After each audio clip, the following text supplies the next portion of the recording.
Hey, Aries here. I'm doing another warding video. This time I'm touching on jungle ward placement, so if you're jungling or counter jungling, that sort of thing, and the trinkets in general, and then like ward timing and that stuff. Okay, so I'm just gonna go over jungle in general. It's not gonna be very long, but whatever. So as I said in the other videos, it's very important to know where the enemy jungler is going to be starting, and you do this by warding one of their buffs at around like 105, so that it's alive by 205 to see which buff they kill, or see which buff they don't kill, because if they haven't killed it by 205, chances are they're at the other buff because they're not going to wait that long. Again, so you're going to grab like 4 people, you're going to place the ward here. What you can also do is, if you're here, maybe wait till like hell, even like 1 minute 30 seconds and ward this. It's a little riskier, but say you can't actually get in the buffs, it'll be easier to just at like 105 get the ward in one of their buffs, see which one they start, see which one they don't start. That can tell you a lot. Okay, now if you are playing a Lee Sin or a Shaco or someone, that sort of thing, very early game, typically steals enemy buffs right away. If you're playing like, Nunu on top of that, you're starting. Okay, well, what I used to do is if I ever played a Shaco, I knew he would always start red, then steal enemy red, or start blue, steal enemy red, that sort of thing, Or Nunu, they would like start at a different buff and do weird shit. So I would always start the buff that I knew they were going to go to second. So if I know that Shaco is going to start like blue buff and then steal my red, I would start red buff and then go blue. Because I know that he knows, or I know that he'd think that I'd start blue and then come to a red that's been taken. So I'd start red and then go to a blue that's free. But that might not be the case anymore. But if you're against someone like Nunu, Lee Sin, Shaco, who like to attack you, counter jungle very often, maybe junglers shouldn't be warding the enemy buff right away. Maybe get your mid lane or two or your top lane or two. If you ward it fast enough, their trinket should be up in time to do that like 3 minute 12 second ward, or even get your ADC too, because their support will still be able to ward. Okay, so you'll get your buff, you'll go to your other buff. Now if your other buff is red buff, and you know that the enemy jungler is going to be able to steal red buff, you can either get your, depending on the laner that's closest and able to, or you can yourself ward here. You don't really want to ward here. This is going to show you if they end up going around this way or this way. Or what Lee Sin's going to do is he's going to run in here and then Q this. He's not even going to care about if you see him or not. He's just going to run in and Q it. So what you can do is just pull it back or pull it into here, and know that Lee Sin's going to be here because you have vision of this brush. Also Shaco, he'd go in here and then he'd like Q over. Again, you don't need to know, you don't need to see him at this. If you ward right here, it's going to be too late. Other side is the same thing. Just ward the brush that's behind red buff. Blue buff's a little harder to take, I guess. Before for Nunu, what he used to do is he would hide here, place a ward in here. You would take blue buff, he would flash this wall, Q, smite, and run out. Because he'd be level 2, you'd be level 1. He'd do this like right at the beginning of the game, or he'd take your second buff and he'd have a level up on you, and he'd just be able to blood boil and get out. That's not the case anymore, so it's not something you need to worry about. Likewise, if you're in the previous video, I said your mid would want to ward this brush, so it's going to defend against this sort of counter jungle. And then early game, unless your mid's getting like pushed way the fuck back, you don't need to worry about anything here. So really, the only place you would be able to ward for counter jungle is there, but your top laner should have it warded with that. So really, blue side should be nothing to worry about.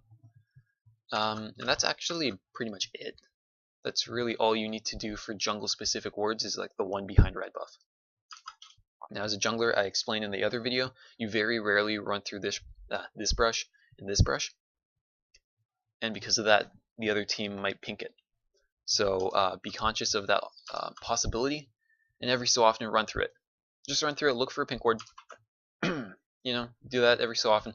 Whenever you do your mid rotations or mid ganks, run through this brush, maybe run through that brush, check for pink wards. Oftentimes they are there. Maybe check this brush for a pink, check this brush for a pink. Check the tri brushes for pinks. They're just common places that people like to place pink wards.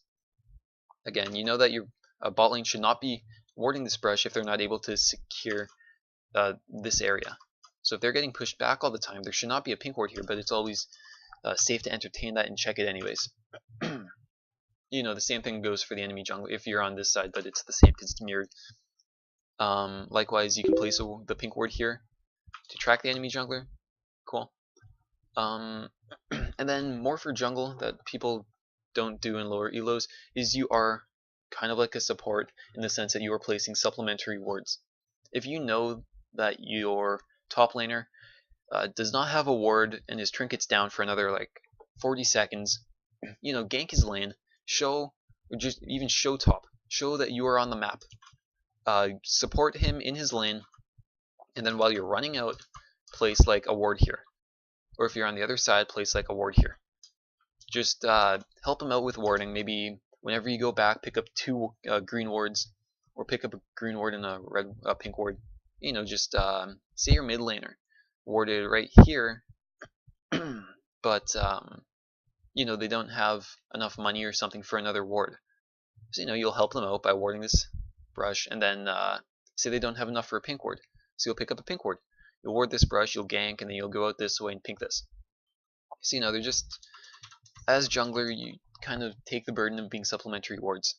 The same thing for bot lane. Say it's before your support gets a sight stone, and you know that there are already 2 or 3 wards on the map, and your support and bot lane aren't going to be able to go back to base and buy for another 2 minutes. So feel free to place like a ward in here, or place the ward around here. As jungler, it's your job to secure buffs, respawning objectives, and then make sure that your lanes don't get fucked over by the enemy jungler. So you do that by supplementary warding. If never be afraid to just run into the enemy jungle and drop a ward on their buffs. I feel like a lot of lower elo junglers are afraid of crossing river for some reason, but what they don't realize is that's what makes a top tier jungler, like the champion, a top tier champion jungler, a jungler champion. That's what makes them strong. Like a Xin, he's perfectly safe crossing the river and placing a ward in the enemy jungle and getting out. Like Lee Sin, he can do that all day. Like there's no risk. That's what makes a good jungler a good jungler. So feel like always try to place whenever your trinket's up, try and go into the enemy jungle, and if you don't have the map reset on their buff, just ward it. Because sometimes if for whatever reason your trinket's up and you're thinking, okay, I'll get the reset on his red, you'll go and ward his red, you'll find his red is up, and then he just showed top. That gives you a free red buff, and then you can time it and you can plan a counter jungle to take it when it's up again. Just some super simple things. Supplementary warding, take it on yourself as the jungler to ward around mid, control mid. Once you finish your jungle item, get a sweeping lens, and clear common ward spots that I talked about in my other videos, and keep these pinked. And then whenever your red trinket's up, sweep inside and around Dragon Pit, maybe sweep the common brushes around bot lane, the general area. Because as jungler, as I said before, you're controlling objectives. You're controlling Dragon, you're controlling Baron. And then on top of that, your buffs and their buffs. So the more vision you have of Dragon, Baron, your buffs, their buffs, the better you will be able to do and the more you'll be able to control. Also, warding Dragon inherently wards the river to track for enemy champion rotations. Warding the red buff to get the respawn on the red buff inherently wards this half of the jungle to track jungler movements. So you're doing a lot of things just by tracking buffs, timing barons, dragons, that stuff. So it can make a big difference, and that's really it for jungle. I'm going to touch on trinkets a little bit because I find they'll tie in pretty well with this. Okay, so I have all of them open on lolking.net, and okay, so we have warding totem. My voice is going, it's bad. So you place a 1-minute ward for, or you place a 1-minute ward every 2 minutes. And it cannot be used in the first 2 minutes of a game. Well, actually, no, that's been changed.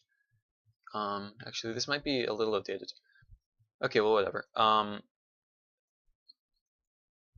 But okay, so the main important thing here is up until level 1 or level 9, when the yellow trinket upgrades to a greater totem, the ward's gonna last for 1 minute. If you see that any enemy player has used their trinket, you just in your chat time it. say like top try ward like 7 minutes if they warded it at 6 minutes. So top try 7 minutes or top try 700W for the ward. And if it's a pink, put down P. And you just time it. After level 9, okay, so if it's 2 minutes, it might be 3 minutes, but I thought it was you see this one's different, 90 seconds of the game, but it's even earlier now because they changed it again. Like I know the timers, but this is just kind of confusing me. But yeah, so say if it's 2 minutes, it might be 3 minutes. You time it 2 minutes after, but I think it's 3 minutes. It makes, I don't know, whatever. But the idea is you'll read it and you'll know, like, okay, so either 2 minutes or 3 minutes. Time the ward and just kind of give a little like a header or a tag to the rough area that the ward is. So go like top side mid 630W for the ward, or just say trinket. And really easy ways to keep your jungler and your laners up to date on where everything's warded, what kind of vision control they have of the map, who doesn't have any vision, that sort of thing. When they run out of vision, maybe you can get or as jungler, if your top laner tells you that their trinket ward will run out at 6 minutes 45 seconds, plan to gank at 6 minutes 46 seconds. Like gank right when the ward runs out, right when he loses vision of the river, because he'll either stay extended for a little bit of time or go and reward that area, and that leaves him susceptible to a gank. Now, sweeping lens, just know the cooldowns. Know like 2 minutes cooldown. Know that it upgrades for a greater area on a shorter cooldown. That's not super important. Like the cooldown, the activation on the red trinket isn't very important, but just kind of be aware of who has their level 2 trinket already, who's past level 11. Or level 11, level 9. Look who's past level 9, and just who has red trinkets, who has yellow trinkets. Do they have more red trinkets than you? Maybe you should, I don't know, because if they have more red trinkets than you, it shows that they have more ward clearing capabilities than you, but they might not have as many ward placing capabilities as you. So maybe you want to swap things up a bit. And what a lot of players don't really seem to do is get the blue trinket. I haven't shown it because it's not very common, but what players don't really seem to figure out is the red trinkets counter the yellow trinkets. The blue trinkets counter the red trinkets. The yellow trinkets counter the blue trinkets. So if you see them with a lot of red trinkets, they're able to clear all of your yellow trinkets.